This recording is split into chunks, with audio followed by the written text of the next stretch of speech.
Hello everyone. Today I'll be discussing my final project for the Advanced Machine Learning class at University of San Francisco.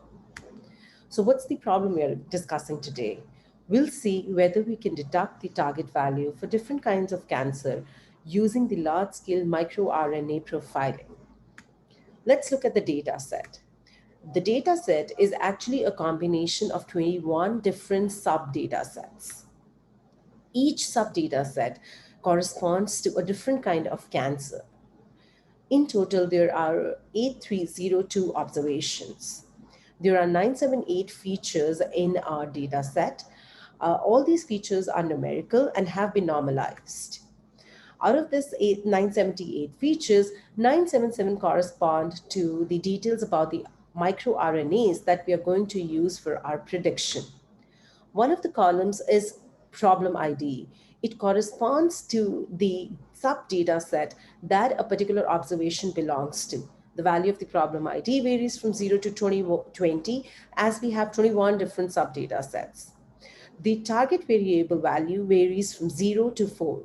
Another important thing to note is that the value of the target variable corresponding to, for example, 0 means different. It has a different meaning for each problem ID.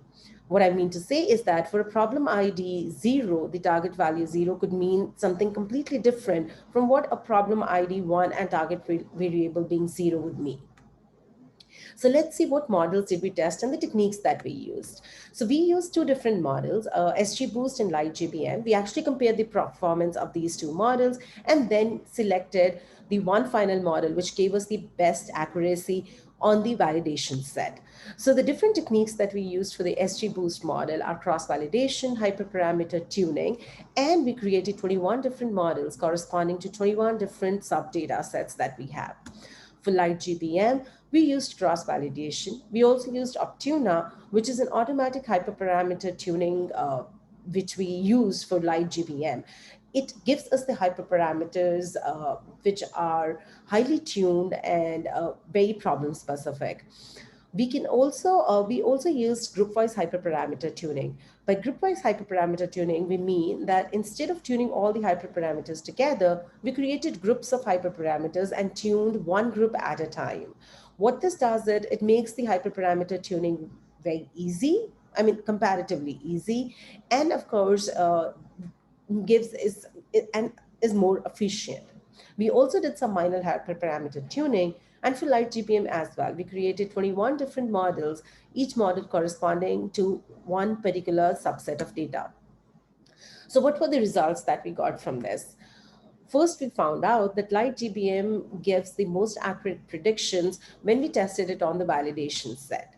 Also, the final accuracy that the LightGBM model, 21 different LightGBM models that we created, gave us 0.71755.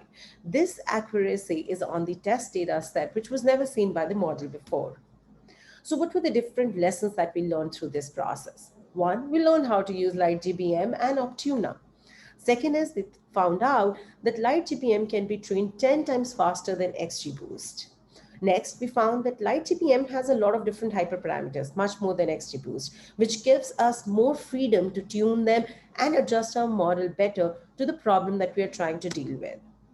Also, the model gave us good enough accuracy on the test data set. But what we found out was that we were getting a better accuracy on the validation set as compared to what we got on the test data set.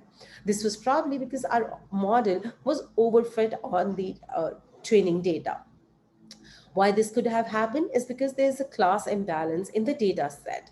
What I mean by that is that the different subsets have different number of observations.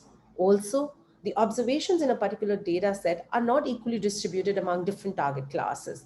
For example, target class 0 has way more observations as compared to target class 4 or 3 for almost all the sub data sets that we have. Thank you.